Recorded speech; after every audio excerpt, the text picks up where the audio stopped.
अस्सलाम वालेकुम। Welcome to conflict card रात। ऑपरेशन सिंदूर को ऑलमोस्ट एक साल सवा एक साल हो चुका है, लेकिन कुछ महीनों के बाद या कुछ हफ्तों के बाद कोई नई डिटेल्स इस पूरे मामले पर निकल आती है। उसकी वजह यह है कि ये पूरा ऑपरेशन आज तक इतना मिस्टीरियस है कि कई डिटेल्स इसकी इंडिया ने नहीं बताई और कई डिटेल्स इसकी पाकिस्तान ने नहीं बताई। लेकिन इस पूरे ऑपरेशन में जो भी हुआ उसकी बेस पर आज पूरी दुनिया इसे स्टडी कर रही है, मिलिट्री पर्पसेस में भी और इवन मिलिट्री डिप्लोमेसी के कॉन्टेक्स्ट में भी। जहां इस ऑपरेशन ने कश्मीर के मामलात को लेकर पाकिस्तान और इंडिया दोनों के स्टांस वाजे कर दिए, वहीं उसके साथ साथ पूरी दुनिया में एक बहुत बड़ा शिफ्ट देखा गया कि वो अमेरिका जो इससे पहले पाकिस्तान से दूरी इख्तियार कर रहा था उसने अपने ताल्लुकात बेहतर करना शुरू कर दिए, रशिया ने पाकिस्तान के साथ अपने ताल्लुकात बेहतर करना शुरू कर दिए और चाइना और पाकिस्तान का कोऑपरेशन मजीद बढ़ा, जिससे इंडिया पैनिक में रहा।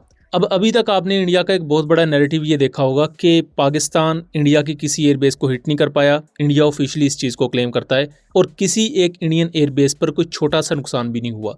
इसी दौरान होता क्या है कि इंडिया के एक हवालदार मेजर जो कि 49th एयर डिफेंस रेजिमेंट का हिस्सा है और वो डिप्लॉय थे पठानकोट एयरबेस पर, उन्होंने इंडिया के ही एक पॉडकास्ट में ये पूरी स्टोरी रिवील की कि किस तरह पाकिस्तानी मिसाइल्स ने पठानकोट बेस को हिट किया और पाकिस्तानी फाइटर जेट्स उस वक्त किस तरह डोमिनेट कर रहे थे। इवन वो इंडियन बॉर्डर के भी ऑलमोस्ट 30 किलोमीटर करीब आए और वहां से उन्होंने स्ट्राइक्स लॉन्च की, जबकि इंडियन एयरफोर्स कहीं भी उन्हें डेटर करने के लिए मौजूद ही नहीं थी।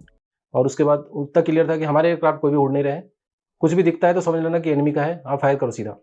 ना ठीक है साहब, ओके। हम उसके ऊपर फायर करते रहे। उसके बाद साहब हमको जो मैसेज मिला कि 3 एयरक्राफ्ट आपकी तरफ अप्रोच कर रहे हैं, अभी दूरी लगभग 132 किलोमीटर के करीब है और रेडी हो सकता है कि आईबी की तरफ आए। तभी एक इंसिडेंट होता है कि एक मिसाइल आके, रॉकेट है मिसाइल, एक मिसाइल आके हमारे गन के लगभग 50 मीटर दूरी पे गिरता है। मिसाइल? हाँ साहब। इसका आप लोग को पता नहीं चला?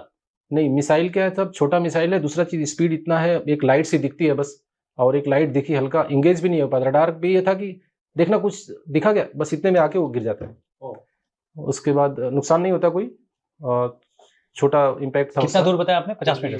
55 मीटर पे। लेकिन उसके पीछे एक बिल्डिंग है, हमारे गन के पीछे एक बिल्डिंग है, बिल्डिंग के पीछे हैंगर है, उसके पीछे गिरता है वो। फिर वो गनर दोनों करते हैं, सर क्या हुआ, क्या कुछ बहुत बड़ा विस्फोट सा आवाज है। कुछ नहीं हुआ रे, फायर किया इधर से, मिसाइल फायर किया एयरफोर्स ने। तो बोला सर इतना आवाज फटने का नहीं है, मिसाइल फायर देखा तूने, मिसाइल फायर होता है ऐसे आवाज आता है, बहुत बड़ा मिसाइल फायर किया है इन्होंने। तो बोला ठीक है सर। फिर हम अपना लग जाते हैं एंगेजमेंट में। मेरे को पता है कि मिसाइल गिरी है, इनको भी बताऊंगा, एक तो स्ट्रेंथ है मेरे पास और पैनिक ना हो जाए कोई। गनर मेरे बिल्कुल इतना बुस्टअप थे कि वो बस हर कुछ भी दिखता है सर फायर कर दो, बिल्कुल रेडी रहते हैं। जब मिसाइल गिरने का बताता तो थोड़ा हो सकता है कोई पैनिक हो। कुछ नहीं हुआ। उसके बाद हमको फिर अब दूरियां धीरे धीरे कम होती गई, 130 से 128, 20, 100। ये क्लिप आपने उनका सुना। अब इसमें जो अहम चीज़ें हैं, जो मल्टीपल पॉइंट्स हैं, बेसिकली आप उन्हें सेपरेटली डिस्कस कर सकते हैं। पहला तो इंडियन एयरफोर्स को 9 से 10 मई के दरमियान ये इंस्ट्रक्शंस आ चुकी थी इंडियन एयर डिफेंस की जितनी भी यूनिट्स थी, क्योंकि ये जो 49th एयर डिफेंस यूनिट है ये L-70 40 मिलीमीटर की सरफेस टू एयर गन्स को ऑपरेट करती है और इन गन्स ने पाकिस्तान के कामिकाजी ड्रोन्स को शूट डाउन करने में काफ़ी मदद की थी इंडियन एयरफोर्स की।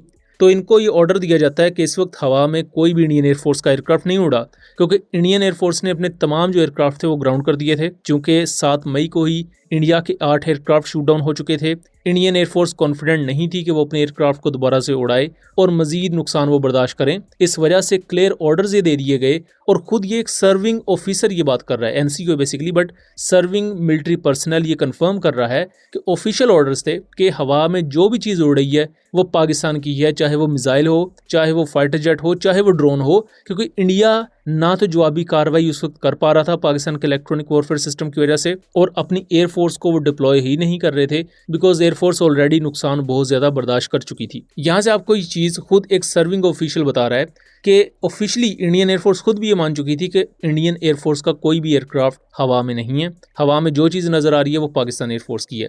इसी तरह वो आगे बताता है कि पाकिस्तान एयरफोर्स के 3 एयरक्राफ्ट उनकी तरफ अप्रोच कर रहे हैं। अब रेडार पर ये पॉसिबिलिटी है कि वो 3 फतह 1 मिसाइल्स हों जो इन्होंने 10 मई की सुबह को देखे अपनी तरफ अप्रोच करते हुए, बट चूंकि रेडार पर एक ब्लिंक सा नज़र आता है तो इनिशियली आप ये आइडेंटिफाई नहीं कर सकते कि ये एक एयरक्राफ्ट है या ये एक हाई स्पीड मिसाइल आपकी तरफ आ रहा है। सो यहाँ मोस्ट प्रोबेबली वो फतह 1 मिसाइल्स की या रॉकेट्स की बात कर रहा है, बट ये भी पॉसिबिलिटी है कि पाकिस्तान के 3 एयरक्राफ्ट जो इंडियन बॉर्डर के तकरीबन 30 किलोमीटर करीब है, और उसके बाद ये क्लेम करता है शख्स कि एक हाई स्पीड मिसाइल इनके जो गन की पोजीशन थी उससे 50 मीटर दूर जाके स्ट्राइक करता है। और जिस जगह हिट किया है वो भी बहुत ज्यादा इंटरेस्टिंग है, क्योंकि पठानकोट एयरबेस पर अपाची हेलीकॉप्टर इंडियन एयरफोर्स के और इवन आर्मी के भी डिप्लॉय होते हैं, और इसके साथ साथ वहां Su-30 और MiG-29 को भी सीजनल बेसिस पर डिप्लॉय करवा दिया जाता है। वहां एक एयरक्राफ्ट हैंगर के करीब जाके वो मिसाइल लैंड होता है। अब ये पॉसिबिलिटी है कि उसने मिसाइल हैंगर को हिट किया हो और जो उसके अंदर कोई एयरक्राफ्ट या अपाची हेलीकॉप्टर खड़ा हो वो हिट भी हो गया हो, या इवन उस हैंगर के करीब जो टारमेक है उस पर वो हेलीकॉप्टर हिट हो गया हो। बट चूंकि अब ओब्वियसली ये जो इंडियन मिलिट्री पर्सनल है वो उस चीज़ को कवर करने की कोशिश करेगा, तो यहाँ उसने इस तरह क्लेम किया है कि उस हैंगर के करीब जाके वो हाई स्पीड मिसाइल हिट करता है, और उस पर जो ये होस्ट हैं दोनों, ये भी इंडियन स्पेशल फोर्सेस को सर्व कर चुके हैं। वो पूछते हैं कि अच्छा हमारी एयरबेस पर मिसाइल गिर गया तो हम उसे शूट डाउन नहीं कर सके, हम उसे रोक नहीं सके। तो वो बता रहा है कि भाई बहुत ही ज़्यादा हाई स्पीड मिसाइल था, उसे रोका नहीं जा सकता था और ना ही उसको डायरेक्टली उस तरह इंटरसेप्ट किया जा सकता था, बिकॉज जो L-70 एंटी एयरक्राफ्ट गन्स हैं ये स्लो स्पीड टारगेट्स को शूट डाउन करने के लिए डिज़ाइन की गई हैं, वो भी कम रेंजेस पर। ये कोई proper surface to air missile system नहीं है। और उससे भी ज़्यादा अहम चीज़ ये है कि यहाँ MR-SAMs डिप्लॉय होते हैं इंडियन एयरफोर्स के, जिनकी रेंज है 70 किलोमीटर। तो वो क्यों फेलियर का शिकार हुए पाकिस्तानी फतह 1 या जो भी उस वक्त मिसाइल यूज़ किया गया उसको रोकने के लिए। और इससे पहले भी पठानकोट बेस की एक सैटेलाइट इमेजरी आई थी, ऑल्दो कि वो ओपन सोर्स प्लेटफॉर्म्स की तरफ से थी, बट उसमें क्लेम किया गया था कि टारमेक पर खड़े एक अपाचे हेलीकॉप्टर को डैमेजेस हुए हैं। तो मोस्ट प्रोबेबली ये उसी मिसाइल हिट की बात की जा रही है। अगर आपने ऑपरेशन सिंदूर के बाद देखा हो तो इंडिया बहुत ज़्यादा हैविली इन्वेस्ट कर रहा है मिसाइल्स पर, और ख़ास तौर पर आर्टिलरी रॉकेट्स पर, क्योंकि वो सेम आर्टिलरी रॉकेट्स के थ्रू बहुत ज़्यादा नुकसानात उठा चुके हैं। अपनी मल्टीपल एयर बेसिस पर उन्होंने फतह 1 और फतह 2 बरसते हुए देखे,